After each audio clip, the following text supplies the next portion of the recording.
caros alunos, a nossa sexta videoaula da disciplina de História do Pensamento Econômico 1, oferecida pelo Departamento de Economia da Faculdade de Economia, Administração e Contabilidade de Ribeirão Preto, na Universidade de São Paulo. Novamente estou aqui, professor Ricardo Luiz Chaves Feijó, para mais uma videoaula. Vamos a ela?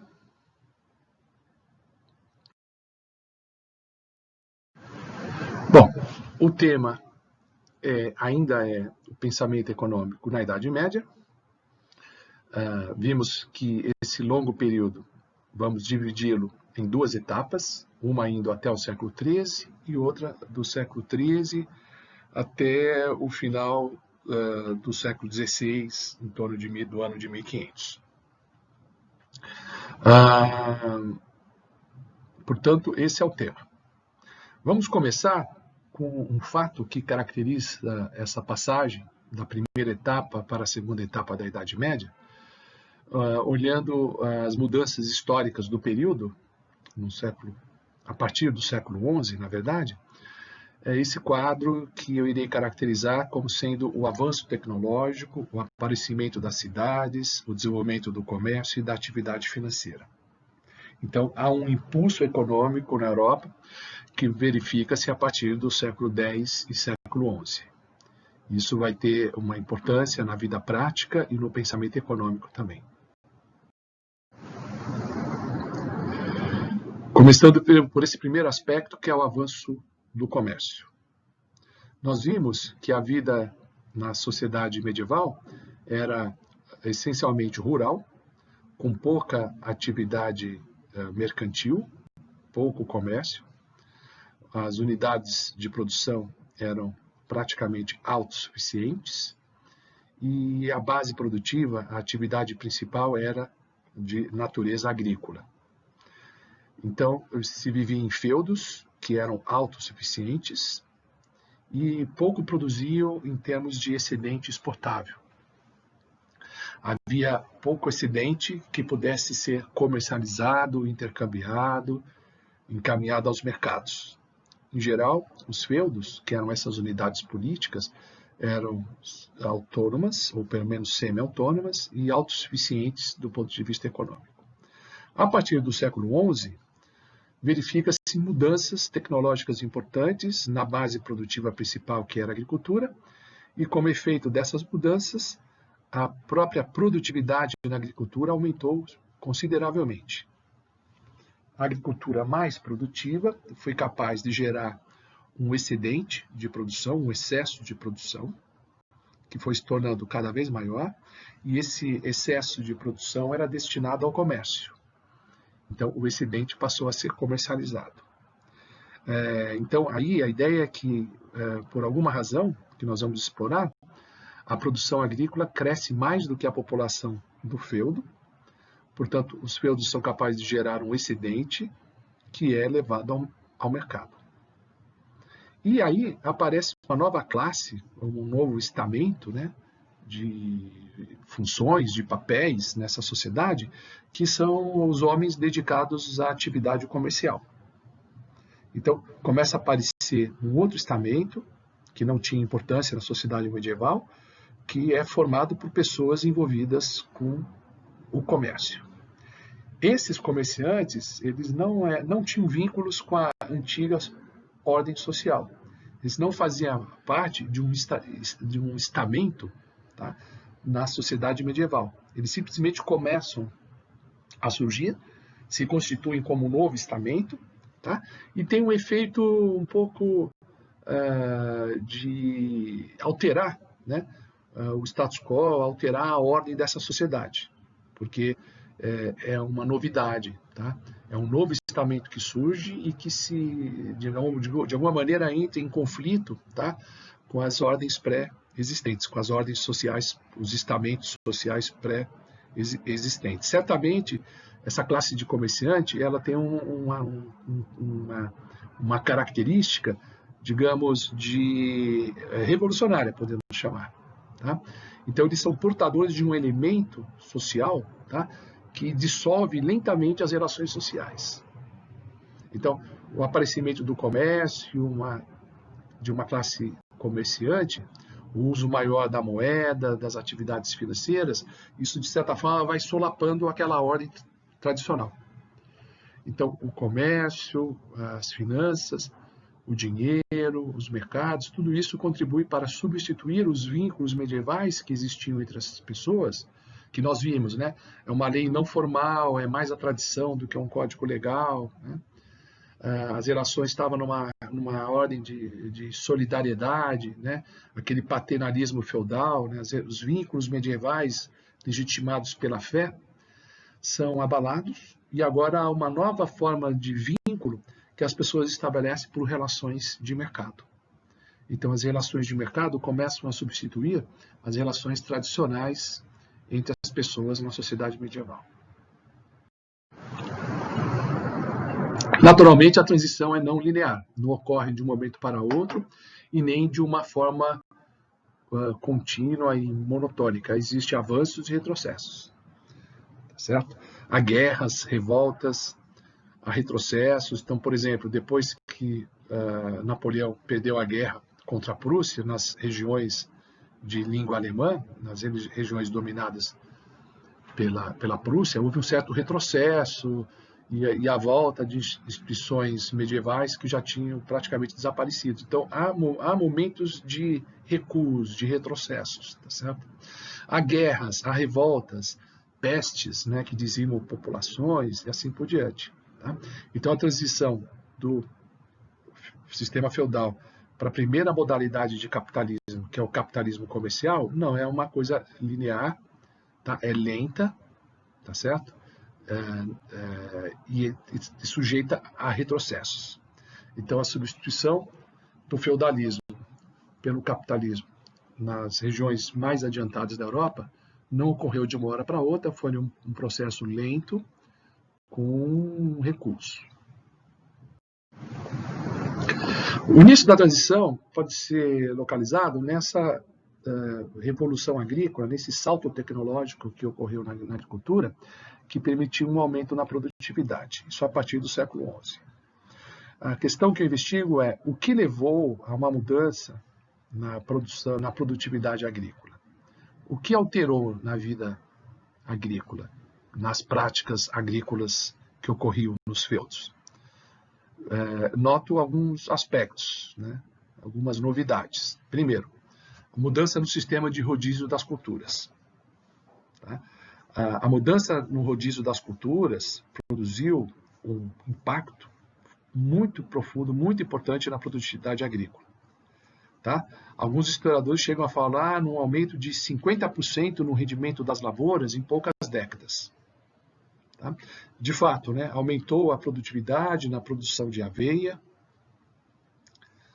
de outros produtos chamados de forragens, tanto a aveia como as forragens em geral são utilizadas como alimento para o gado e também para os cavalos, certo? E outros animais, de forma que mais animais poderiam ser alimentados.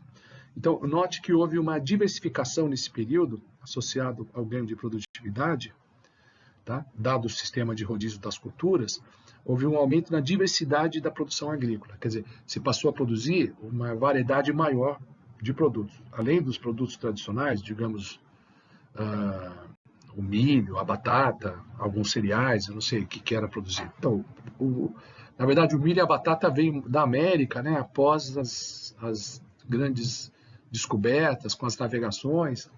Né? O europeu, nessa época, consumia mais cereais de clima temperado, né? Como, por exemplo, o trigo. Né? Então, houve um aumento da produtividade, e além de trigo, começou a se cultivar aveias e outros produtos que eram destinados, além do consumo humano, produtos que eram destinados à alimentação dos animais. Então, se passou a ter um número maior de animais associados à atividade agrícola. Tá? Então, se passou a utilizar mais cavalos, aumentou a população de equinos, né, que foram desenvolvidos principalmente na Ásia, inicialmente de uso militar, que chegou à Europa e se tornou bastante comum na Europa. O cavalo foi utilizado substituindo o boi, né, na aragem da terra, atrelado ao arado. tá? Também no transporte, nas carroças, e o cavalo ele é mais forte e é mais ágil que o boi. Tá? Então, a agilidade do cavalo, né, associado, novos arados, novo modelo de carroça, impulsionou também a produtividade agrícola. Surgem novas tecnologias, começa a se desenvolver a partir do século XI, associado à chamada Revolução Agrícola. Os arados de osso são substituídos por equipamentos de madeira, depois se passa a reforçá-los com pontas metálicas, associando com o desenvolvimento da agricultura. Os arados que eram feitos de ossos se tornam arados de madeira e depois se colocam algumas partes metálicas, as pontas do arado, com peças metálicas. Novos tipos de adubos são inventados, aproveitando-se os excrementos e restos orgânicos dos animais. Então se pratica uma agricultura do tipo orgânica, com adubos naturais. A construção de carroças e de meios de transporte foi melhorando gradualmente. No século XIII já se tinha modelos de carroça com 2 eixos, com rodas com pivô no eixo dianteiro, carroças muito mais eficientes, robustas e até confortáveis do que as carroças rústicas de um eixo só no período anterior. Tá? Então ocorre aí nessa época uma série de inovações tecnológicas na agricultura, que irão do século XI ao século XIII, e cujo resultado é o aumento significativo da produtividade agrícola.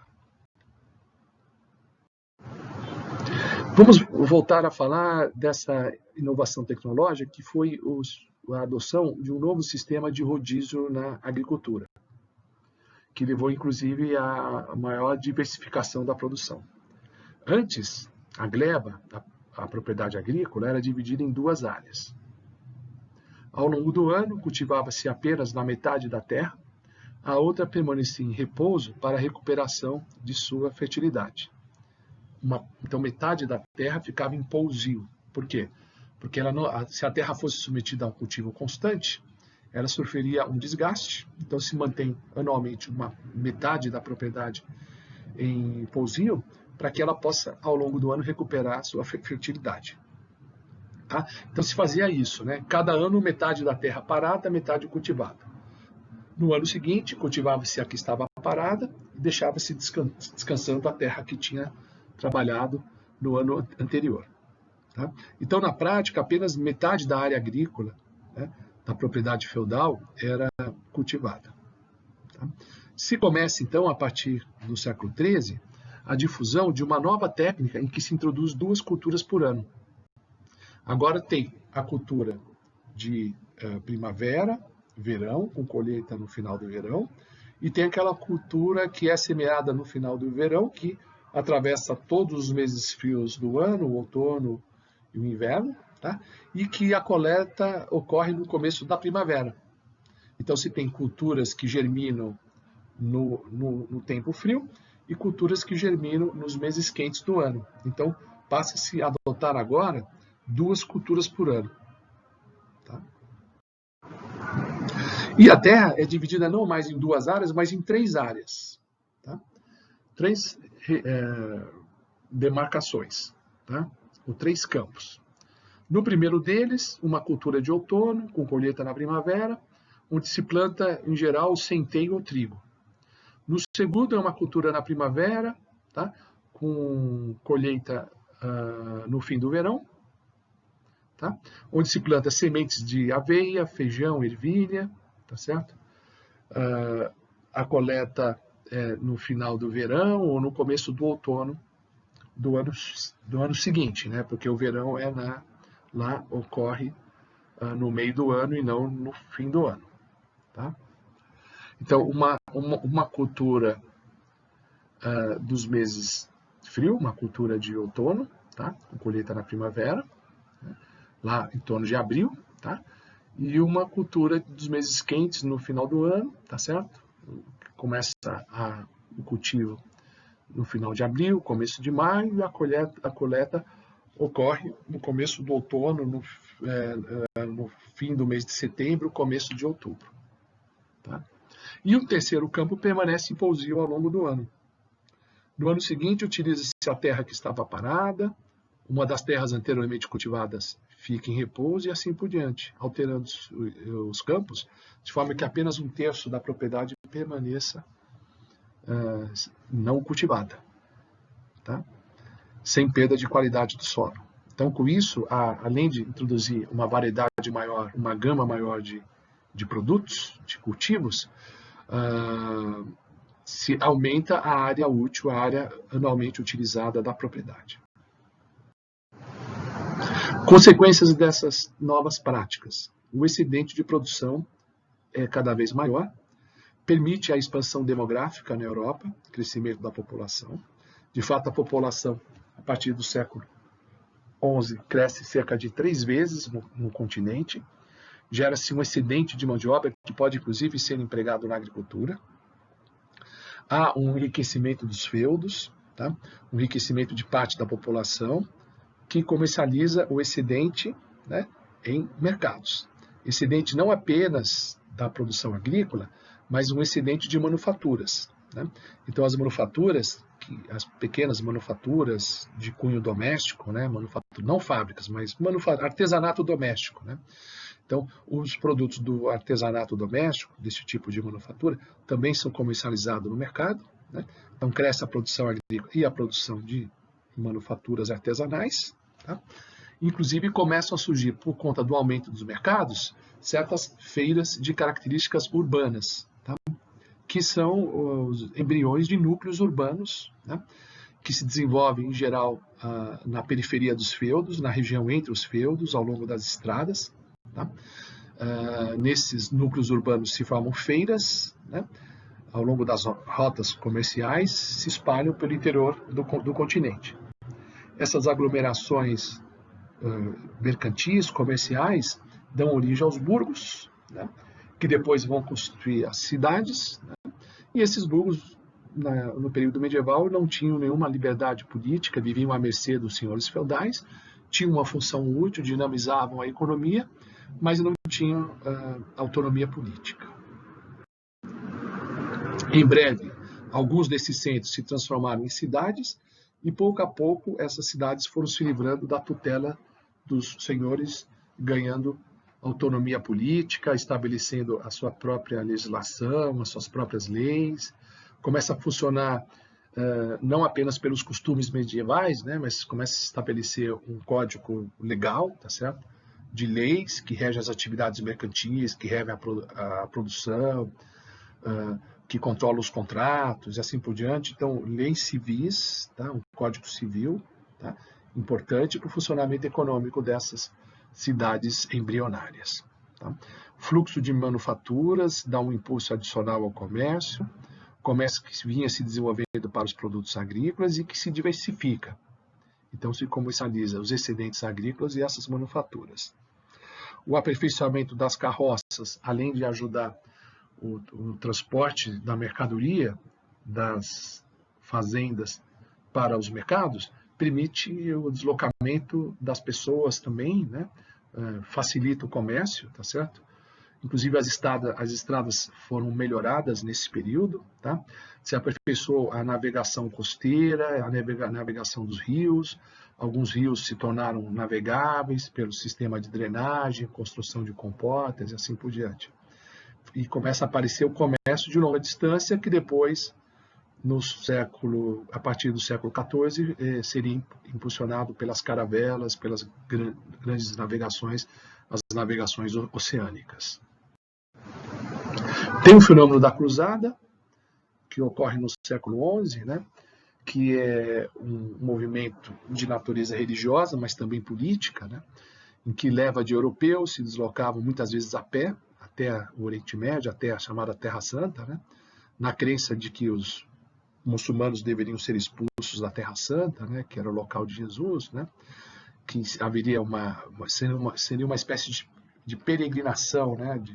Em que a alma iria purificar nesse caminho, movido por uma certa dose de fanatismo, tá certo? Mas, de qualquer maneira, esses movimentos de natureza religiosa contribuíram para impulsionar o comércio, né? Deslocaram muitos europeus para aquela região, e aí se estabeleceu rotas de comércio, de intercâmbio, ao longo das rotas das cruzadas.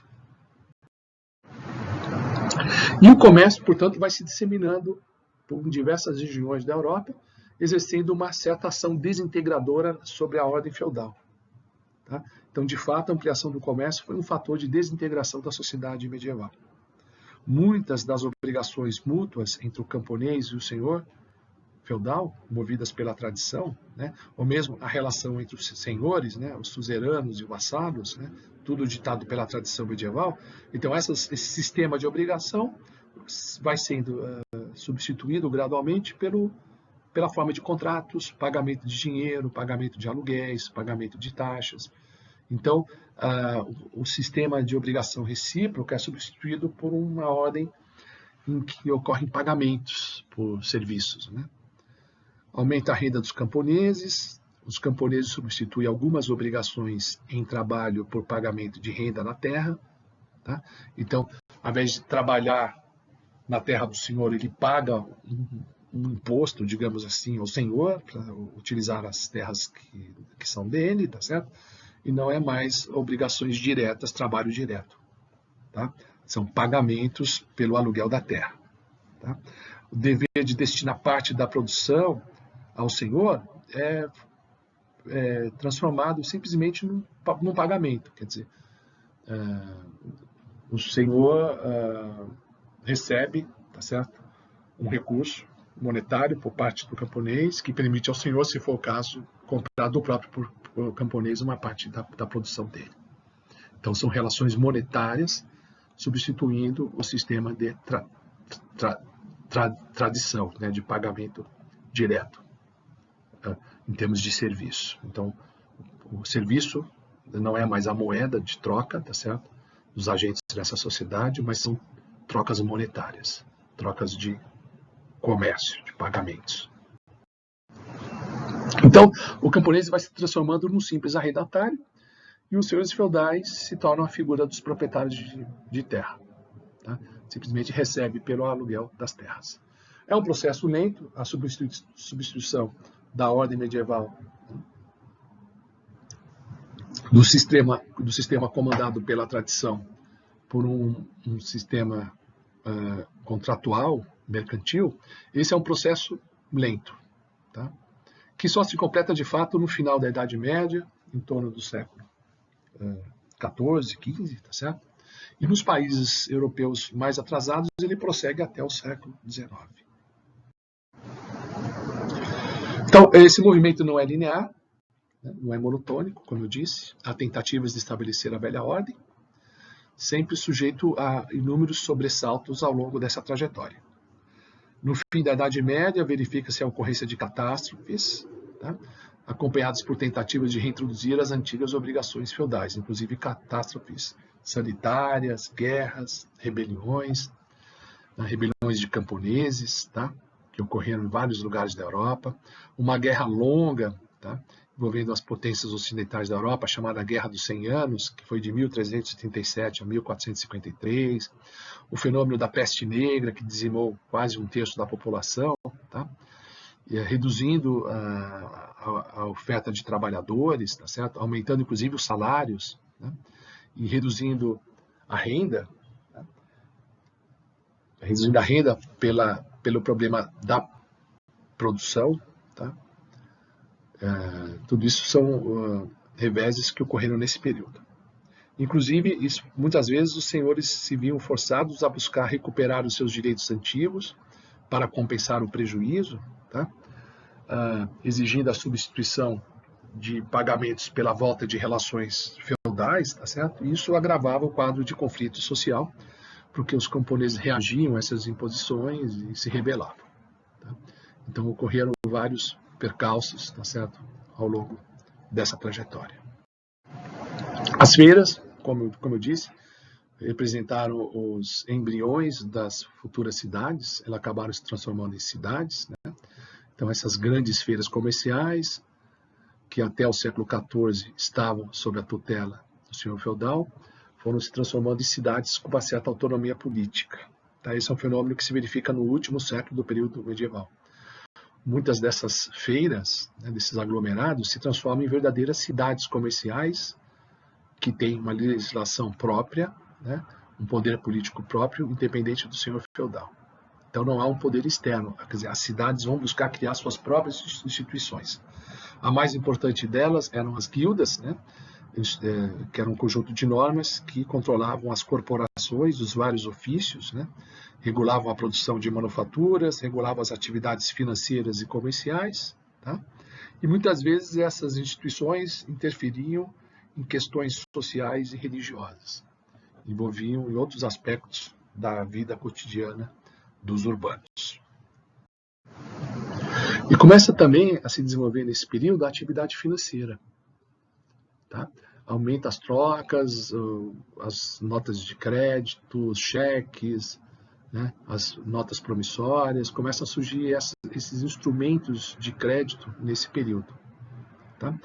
A gente viu que a doutrina cristã, como em geral o pensamento antigo, tinha uma visão contrária à atividade financeira e o empréstimo a juros. Tá? Os juros era considerado uma exploração, um logro, tá certo? Mas com o tempo a posição oficial da igreja foi se tornando mais flexível em relação à prática de juros e atividade financeira.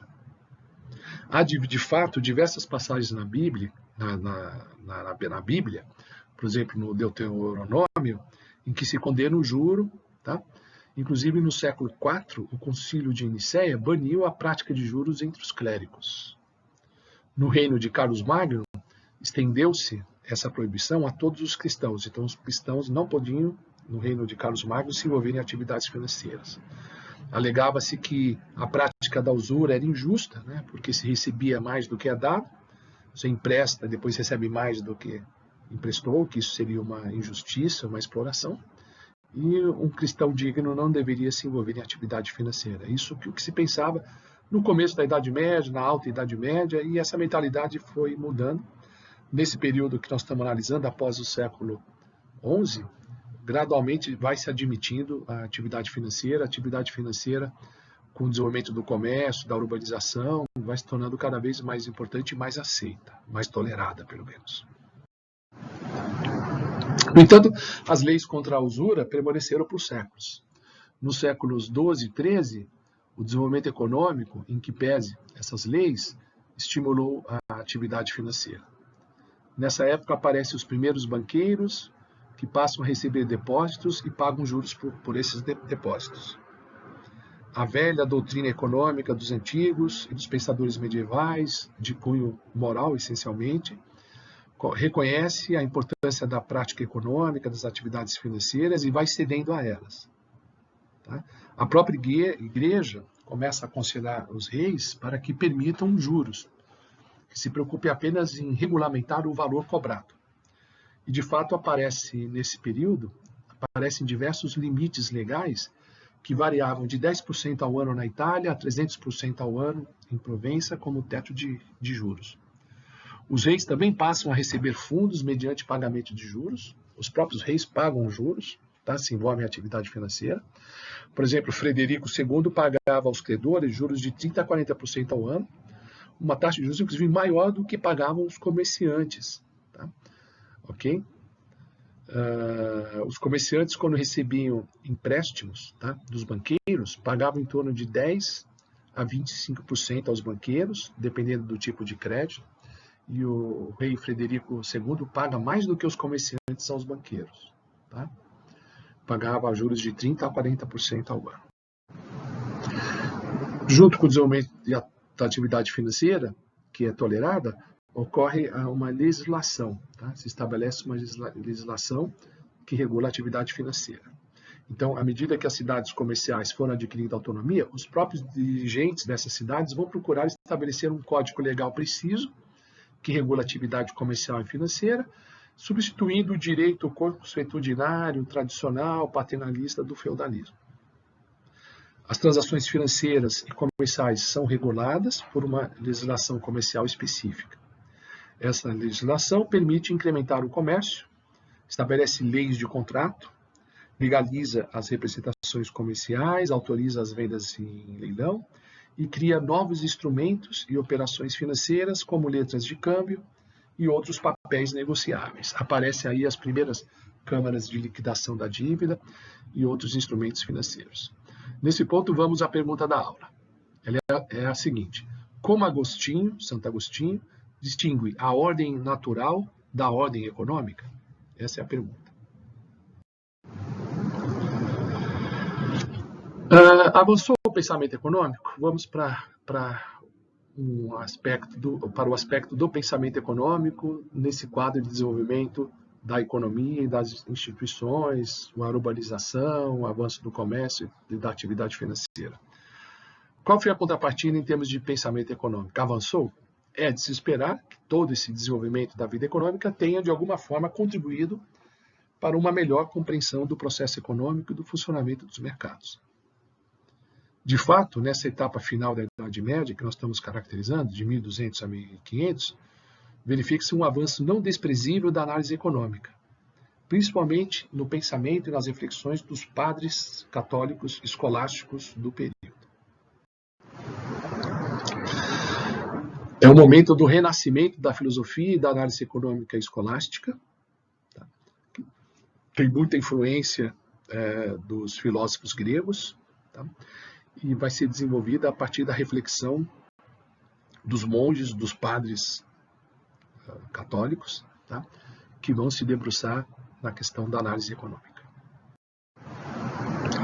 Então, a principal escola de pensamento que impulsionou o pensamento econômico nesse período foi a chamada escola escolástica. De fato, o pensamento econômico nessa etapa da Idade Média, cujo auge ocorre no século XIII, de 1200 a 1300, esse pensamento é desenvolvido principalmente no interior dos mosteiros, onde padres cultos exploram e estendem as reflexões econômicas que eles encontraram na obra de Aristóteles e de outros filósofos gregos. A partir do século XIII começam a surgir as primeiras universidades europeias, a ideia da academia, mas até então a sede do pensamento eram mosteiros, eram lugares onde viviam os padres medievais e lá pensavam sobre essas questões. E depois alguns desses mosteiros deram origem às universidades.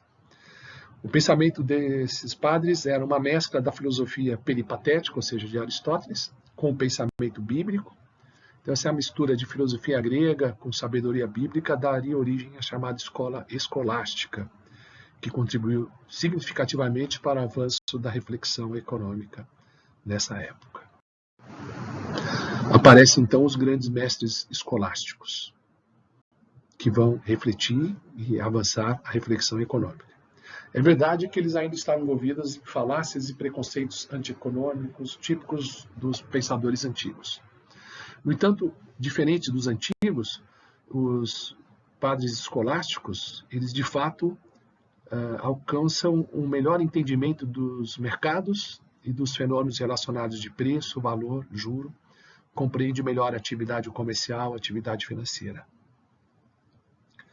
O principal nome na reflexão econômica desse período, como de fato em todos os aspectos da cultura e da teologia, o principal pensador dessa época é, sem dúvida, Santo Tomás de Aquino, considerado o mais importante pensador escolástico do século XIII, talvez de toda a Idade Média, que realmente marcou com as suas ideias esse segundo período da Idade Média que estamos caracterizando. E até hoje é um pensador respeitável.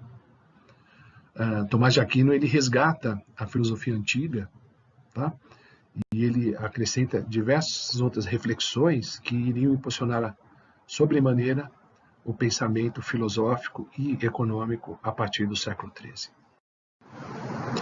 Tomás de Aquino pode ser visto como um divisor de água entre esses dois períodos medievais que estamos considerando. A sombra da autoridade desse pensador, desse sábio em filosofia e religião, é algo que faz sentir até o presente, influenciando inclusive economistas atuais.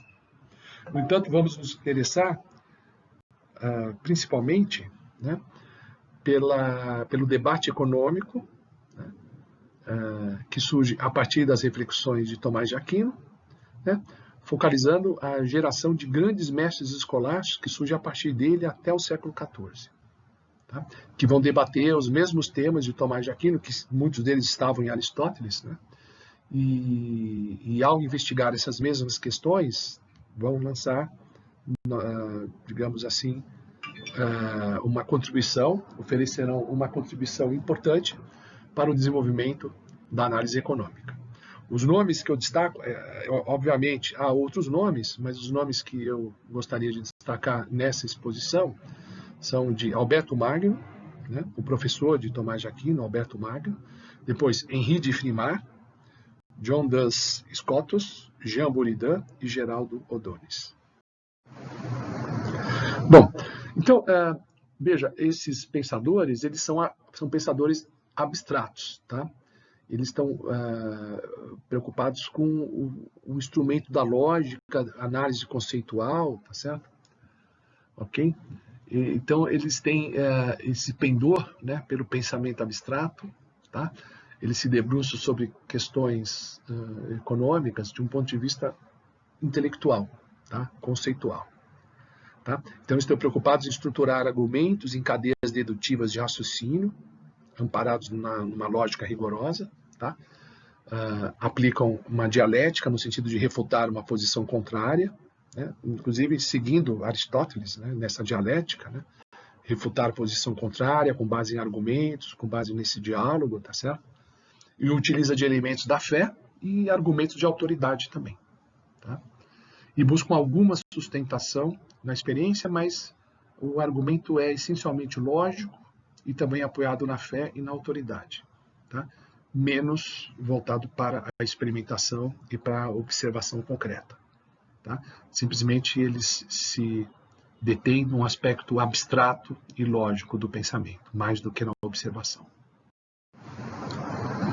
Bom, então eles retomam a questão filosófica que encontram lá em Aristóteles, que trata de justiça comutativa, que é uma questão moral envolvida nos contratos. Tá? Então, é o aspecto da justiça do contrato que aparecia em Aristóteles, que tem é o principal aspecto investigado por Aristóteles, né? E aí, a partir dessa reflexão, os pensadores escolásticos procuram avançar, ou seja, o que é a justiça na troca, o que é a chamada justiça comutativa, o que caracteriza um contrato justo. Tá? Então, eles retomam essa questão que estava lá em Aristóteles e avançam em relação a ela. Tá? Então, vou investigar o conceito de reciprocidade nas trocas. Tá? Então, discussão dos preços, do valor, do preço justo, etc., né? Do contrato justo, parte de uma reflexão sobre a reciprocidade nas trocas, né? O que é uma troca justa, e aí eles vão avançar em relação às posições desenvolvidas por Aristóteles. Primeiro aspecto. Os pensadores medievais tratam de separar duas ordens, que eles chamam de ordem natural e ordem econômica. Tá? Então, os padres medievais faziam essa distinção. Tem a ordem natural e tem a ordem econômica. Tá? Separar o natural e o econômico. É interessante que em Aristóteles, o econômico ele tinha a ver com o natural. Né? A riqueza não natural era crematística. Né? A busca por aquisição de bens de consumo, né? Isso fazia parte do processo natural. Então, a economia era a ordem natural. Aqui existe a separação de ordem natural e ordem econômica. Tá? Isso aparece, por exemplo, em Santo Agostinho. Tá? Aristóteles não separava a economia da ordem natural, mas Agostinho faz essa separação. Tá? Então, a economia ela coincide com a ordem natural, tá? Apenas moralmente. Moralmente, a economia não se distingue da ordem natural. Ou seja, a atividade econômica que é moral, né, que é legítima, né, que é moralmente válida, é a atividade econômica natural, como em Aristóteles, né, que é não o enriquecimento pelo enriquecimento, mas a atividade econômica que visa a aquisição de bens para atender necessidades que devem ser atendidas para uma vida saudável. Então, do ponto de vista moral, a atividade econômica é a ordem natural. Ok. Mas Santo Agostinho ele faz a seguinte reflexão. Em algumas situações, os homens são levados a valorizar as coisas, ordená-las em importância, não pelo critério das necessidades naturais, mas pelo prazer gerado pela posse e usufruto delas. Então ele vai separar a ordem dos prazeres da ordem das necessidades naturais. Vai separar necessidade natural e de prazer. Tá? Na esfera natural, os bens são ordenados pela importância que eles possuem no atendimento de necessidades naturais, necessidades fisiológicas, né? Mas nas trocas econômicas, o critério é a busca do prazer sensual, que não tem diretamente uma base natural. Então, na ordem econômica, para Agostinho, importa a avaliação subjetiva, não a importância que de fato tem o atendimento de necessidades naturais para a própria sobrevivência do organismo, mas aquilo que as pessoas desejam. E o que ele está dizendo é que os desejos podem não ter uma base natural, porque os desejos podem ser insanos, né? Os desejos podem ser, inclusive, prejudicial ao próprio indivíduo que deseja, mas o desejo é uma construção psicológica. Então ele fala que o que move a ordem econômica é essa construção psicológica, é a estrutura de desejos, não a ordem natural das necessidades. Então, nesse sentido, Santo Agostinho, e a reflexão dele é muito interessante, se afasta de Aristóteles e diz, olha, a economia não é propriamente o natural, mas é a esfera dos desejos. A esfera econômica são desejos, não necessariamente o atendimento de necessidades naturais.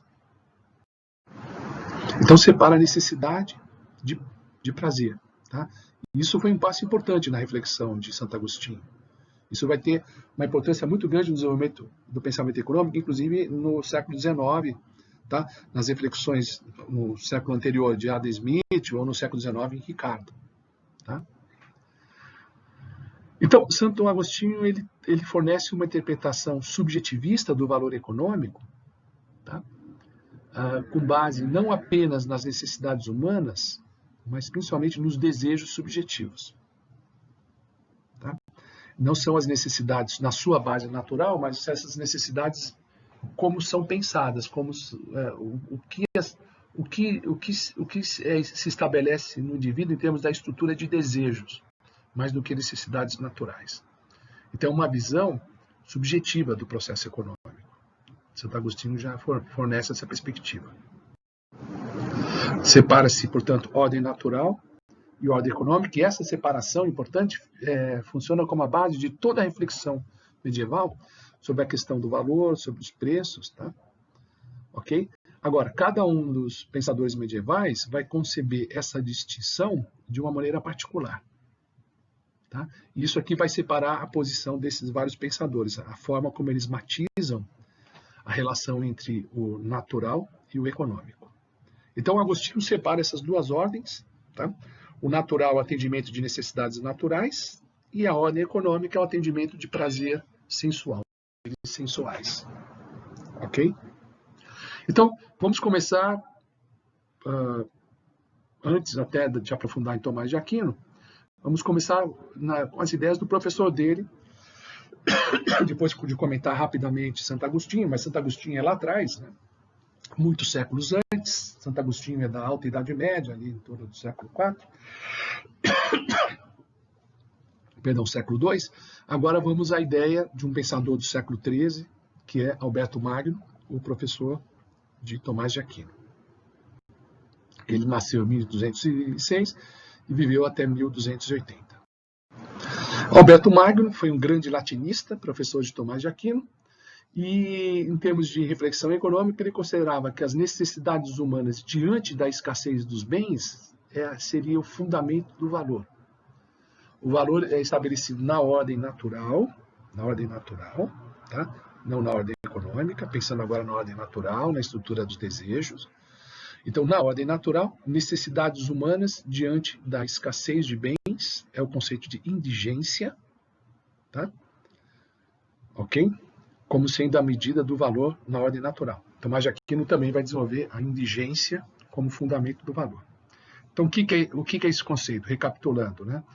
É a importância das necessidades como desejadas, mais do que as necessidades naturais, mas a importância diante da escassez. Tá? O bem que tem muita indigência é um bem que é muito desejado e também é muito escasso. Então, tem o desejo e tem a escassez também como uma dimensão do valor. Tá? Como um elemento que forma o valor do bem. Tá? Então, é o desejo diante da escassez. Então, o desejo diante da escassez é o conceito de indigência. Quer dizer, um bem tem mais indigência quanto maior for o desejo, tá certo? E quanto mais escasso for esse bem. Tá? Um bem que é muito desejado, mas que é abundante, não tem muito indigência, portanto, não tem valor.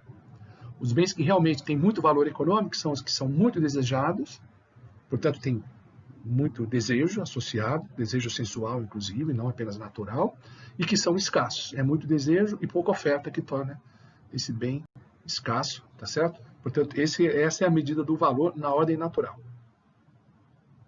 Tá? Mas há a separação do econômico em relação ao natural. Então, na ordem econômica, as coisas são avaliadas de outra maneira, vai dizer Alberto Magnus. Tá? Vamos entender, quer dizer, a ordem econômica e natural em Santo Agostinho era a ordem econômica era desejos, o natural eram necessidades naturais. Alberto Magno reinterpreta isso. Então, a ordem natural, para Alberto Magnus, tá? Se confunde com essas duas ordens, porque a ordem natural é desejo, mas esse desejo pode estar associado à necessidade natural. Tá? Então, é a necessidade natural, é a indigência, tá certo? Que é desejo, mas ao mesmo tempo é necessidade, quer dizer, é natural e econômico. Está misturando as duas ordens do Santo Agostinho, Alberto Magno, né? E está colocando tudo isso na ordem natural. Então, na ordem natural é desejo ou necessidade, ele não separa muito isso. Tá? É a indigência, desejo e necessidade diante da escassez, isso determina o valor. Agora ele vai dizer que na ordem econômica é outra coisa que determina o valor. Na ordem econômica, os bens são avaliados em termos do opus, ou seja, em relação ao trabalho desprendido na obtenção dos bens. Então, o valor de troca corresponde ao custo de produção em trabalho ou em outras despesas. Tá? Então, na ordem econômica, ele olha a produção. Tá? E olhando a produção, o valor do bem, na ordem econômica, está associado com o custo de produção. Esse valor mais subjetivo fica para a ordem natural. Tá?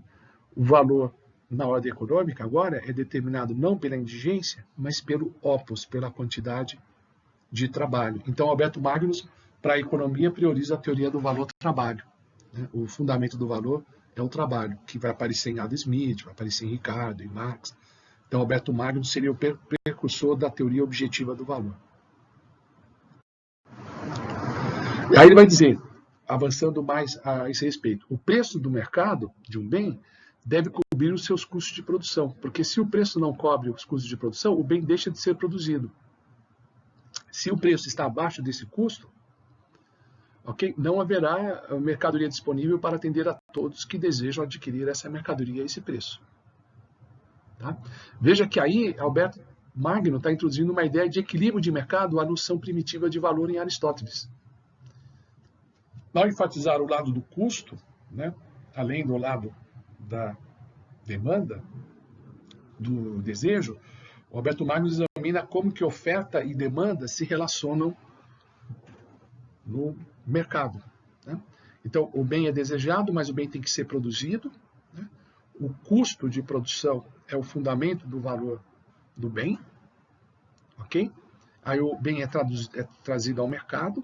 Né? E o preço em que esse bem é praticado no mercado deve cobrir o custo de produção, porque senão não haverá estímulo para a produção e para a entrega do bem no mercado. Né? Então, os indivíduos do lado da demanda, eles devem desejar